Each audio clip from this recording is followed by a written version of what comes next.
The Galactic Senate chamber buzzed with nervous energy as Ambassador Zephyr of the Nexari Federation stepped forward.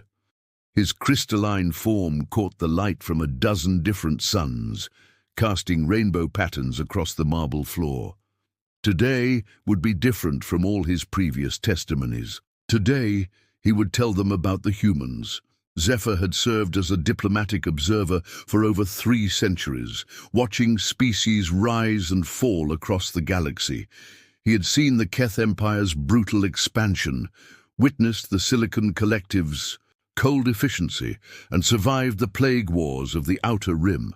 But nothing had prepared him for what he discovered in the small, backwater system humans called Soul. The memory still burned in his consciousness like acid. It was supposed to be a routine survey mission. The Nexari had detected unusual energy signatures from the 3rd planet, and Zephyr's team was sent to investigate. What they found was a species that barely qualified as spacefaring, struggling to establish colonies on their own moon. Captain Nathaniel Cross commanded the human research vessel Prometheus when Zephyr's ship first approached Earth's orbital stations. The human was unremarkable in appearance, average height with graying hair and tired eyes that spoke of long hours studying star charts. Cross had been exploring Jupiter's moons when the massive Nexari vessel appeared on his sensors. Most species would have either fled in terror or immediately surrendered when faced with technology centuries beyond their own. Cross did neither. Instead, he sent a simple message that would haunt Zephyr for decades. "Welcome to our system. We don't have much to offer, but you're welcome to talk." The first meeting took place aboard the Prometheus, a cramped vessel that smelled of recycled air and human sweat. Zephyr towered over Cross, his crystalline form humming with barely contained energy, yet the human showed no fear. Instead, Cross offered him something called coffee and began asking questions about Nexari culture, technology, and society. Dr. Marcus Webb, the mission's chief scientist, joined them in the tiny conference room. Webb was younger than Cross, with wild hair and intense eyes that seemed to absorb every detail of Zephyr's appearance.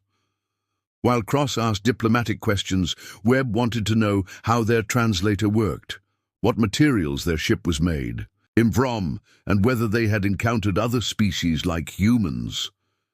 "You're very curious for such a primitive species," Zephyr had said, not intending offense. Webb's response should have been a warning. "Primitive? Maybe. But we're fast learners." The human smiled, and something in that expression made Zephyr's energy field fluctuate with unease. Over the following weeks, Zephyr observed human society from orbit. What he saw contradicted everything the Galactic Senate believed about developing species. Humans weren't unified under a single government like most spacefaring races. Instead, they were divided into hundreds of competing nations, each with different languages, cultures, and goals. Yet this chaos seemed to make them stronger, not weaker. 5 years after Zephyr's warning, the hegemony of Kalar made the decision that would change galactic history forever. Admiral Voss, a veteran of a dozen conquest campaigns, looked at the intelligence reports about human expansion and saw only opportunity.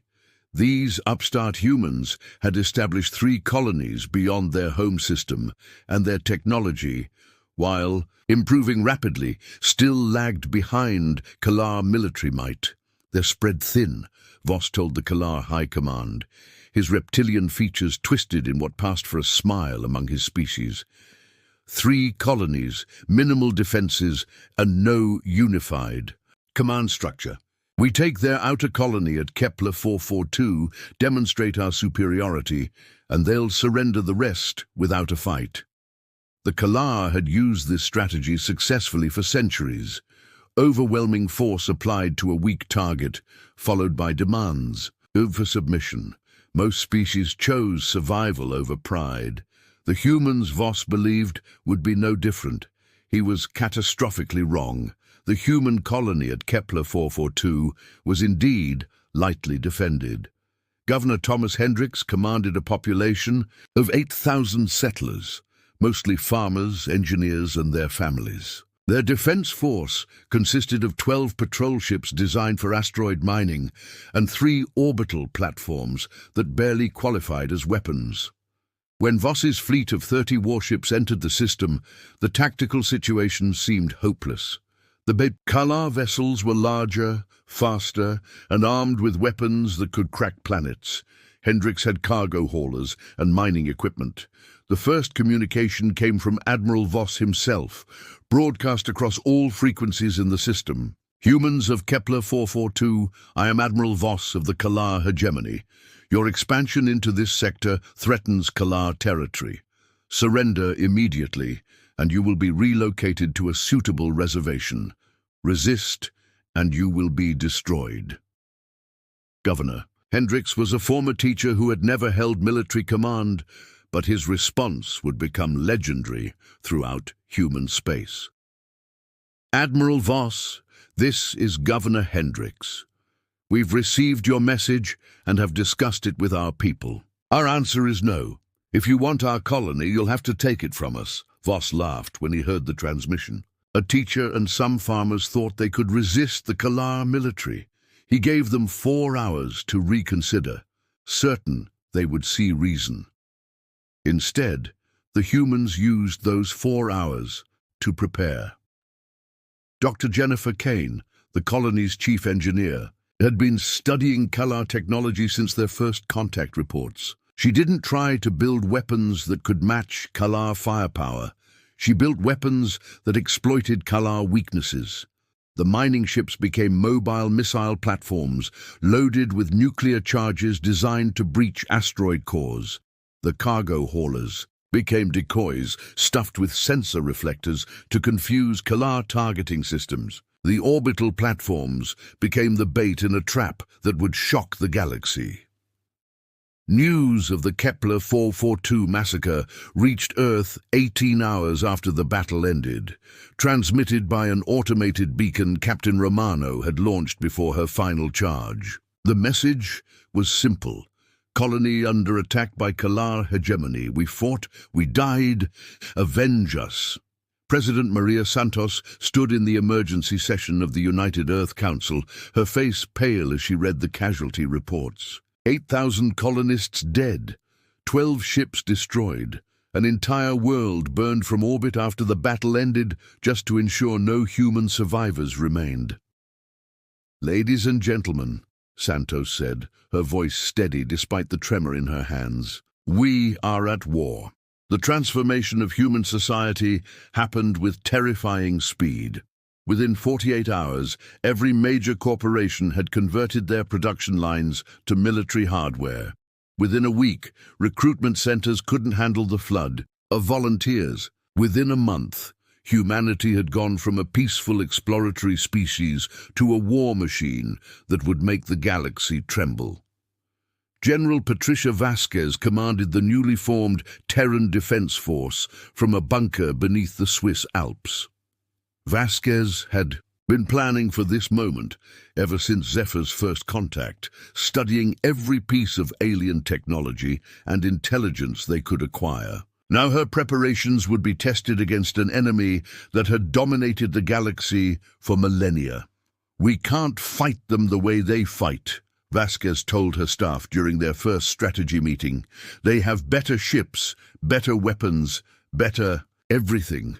But they've never fought humans before. They don't understand what we're capable of when we're angry.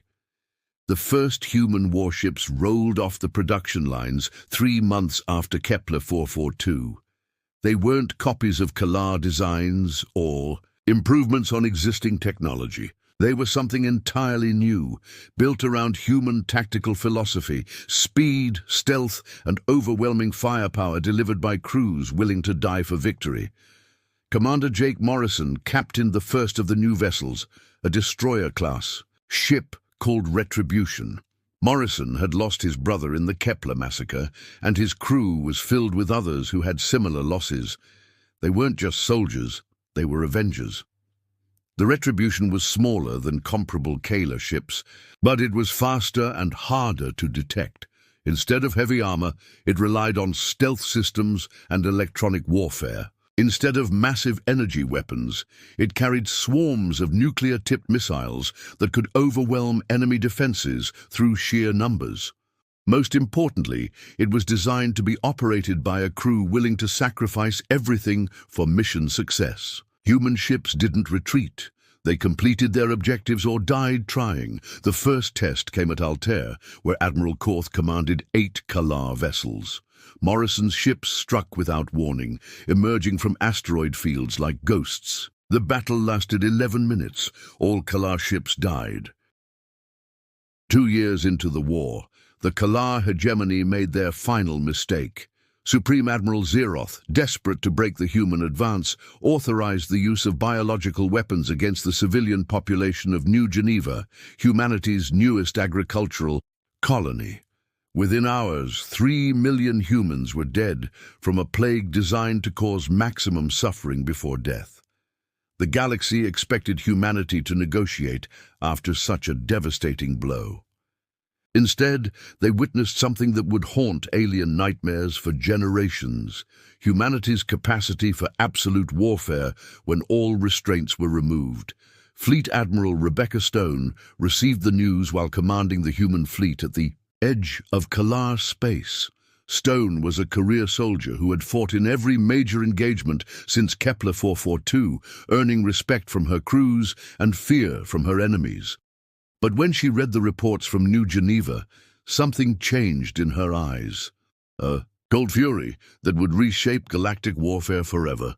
"Patch me through to all ship commanders," Stone ordered, her voice perfectly calm. "Priority Alpha transmission. All vessels, all personnel." Captain Neil Thompson aboard the battleship Vengeance listened as Stone's words echoed through every human ship in the fleet. "Ladies and gentlemen, the Kalar have crossed a line that cannot be uncrossed. They have used biological weapons against our civilians. 3 million innocents are dead, including children who had never seen Earth.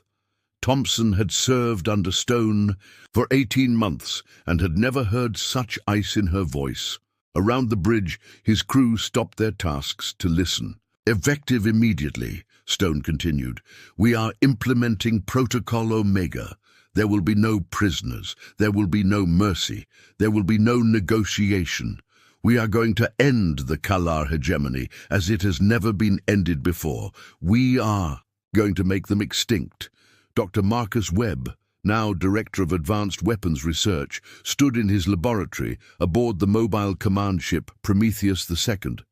The past 2 years had transformed the brilliant scientist into something harder, colder. Every weapon system he designed was tested with one question: would it cause maximum damage to the enemy? "Director Webb," came the voice of his assistant, Dr. Lisa Chen. "Admiral Stone is requesting immediate deployment of the Nova project." Webb paused, his hands hovering over the console. The Nova project was humanity's most devastating weapon, something he had hoped never to use.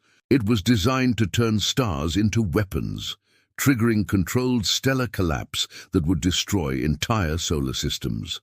The first target was Epsilon Eridani, the Kalar military stronghold.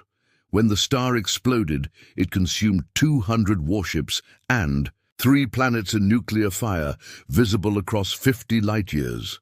The Kalar still refused surrender. They would fight to extinction, they declared. "Then so be it," Admiral Stone replied coldly. 3 years after the last Kalar ship was destroyed, Ambassador Zephyr once again stood before the Galactic Senate. But this time, he wasn't issuing warnings. He was delivering humanity's terms for galactic peace. The crystalline being who had once tried to protect the galaxy from human wrath now served as their intermediary, the only alien they trusted to speak for them. "The Terran Empire offers the galaxy a simple choice," Zephyr announced, his voice carrying across the stunned silence of the Great Hall.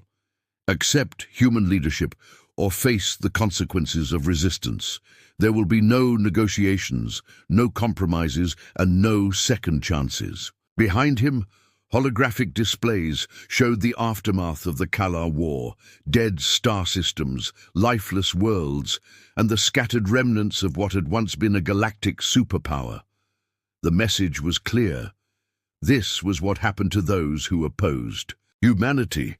Fleet Admiral Rebecca Stone commanded the Terran Navy from her flagship Nemesis, a massive dreadnought that dwarfed even the largest alien vessels. Stone had evolved beyond the simple soldier who had begun the war.